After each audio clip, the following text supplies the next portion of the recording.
8-нче сыйныф укучысы Булат Әхлиуллин үзе яшәгән үй тирәсенә дә сыерчык оясы куйган, анысын әтисе белән ясаганнар. Мәктәптә исә технология укытучысы булышкан, аның сыерчык оялары ясый башлаганына 2 ел. Бу сыерчык оясын мин үзем ясадым. Миңа технология укытучысы булышты.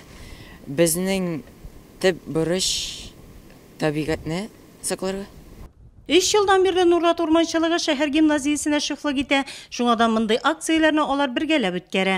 Шул вакыт эчендә без бу урманчылык укучылары белән 300-дән артык агач утырттык. Хәзер 3 ел инде без төрле сыерчык аялары, аннан соң кышларны ашату өчен төрле җимлекләр ясыйбыз. Безнең укучылар бик теләп бу өлкәдә катнашалар. Вишнева Поляна һәм Мамык участок урманчылыгында үткән ел 60 дәнә сыерчык оясы куйганнар.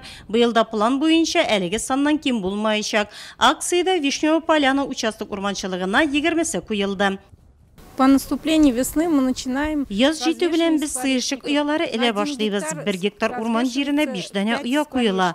Аларны эләр өчен мәктәп урманчылыгы белән ел сайын чыгабыз.